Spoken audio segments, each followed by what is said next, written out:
Let's sew this cute little bag from my last video together. First, you'll need 2 main fabric pieces 12 inches by 12 inches, 2 lining pieces 12 inches by 12 inches, and 2 straps that are 3 inches by 12 inches. Place the 2 main fabric pieces right sides together and mark the fabric 2 inches from the top edge and add another mark 1 inch below that. And you won't sew in between those 2 marks. Then you're going to mark the other side like that too. Then you'll sew around the 2 sides and the bottom except between the 2 marks. Then for the lining on one side, you'll put 2 marks about 4 or 5 inches apart and you won't sew in between those marks either. Then same thing, sew along the 2 sides and the bottom, but not between the marks. Then pull apart the fabric at the sewn corners and make sure the seams are lined up on top of each other, making like a little point or a triangle. Now lay the fabric flat and start at the point of the seam and measure over 2 inches and draw a line.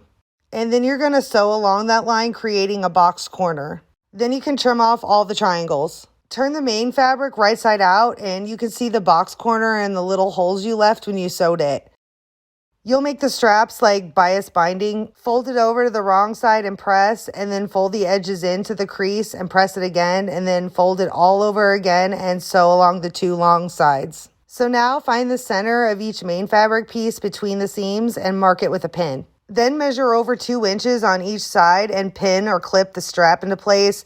Just make sure you don't twist the straps during this, and do that on both sides. Now slide the main fabric inside the lining, right sides together with the straps sandwiched in between, and line up the side seams and the raw edges. Then sew all the way around the bag. Now that it's sewn together, you'll pull it right sides out through that hole you left in the lining, and then you can fold back the whole edges and sew it closed. I always press the top seam and top stitch it, but you don't have to. Do this next step on whichever side is easiest to see markings. First, draw a line 1.5 inches away from the top edge, and then another line 1 inch below that all the way across. Do that on both sides of the bag. Once your lines are drawn, sew along both of those lines all the way around the bag. This makes like a casing. Now cut 2 pieces of cording 26 inches long. Attach a safety pin to one end and thread 1 cording through the hole around the inside of the casing and back out the same side. Now that one side is threaded, you can tie a knot with the ends of the cord and do the same for the other piece of cording on the other side.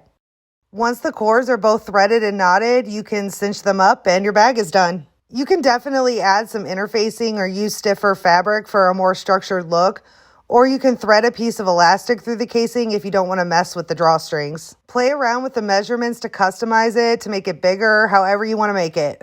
I hope this helps you try out bag making, and I'll see you on the next one.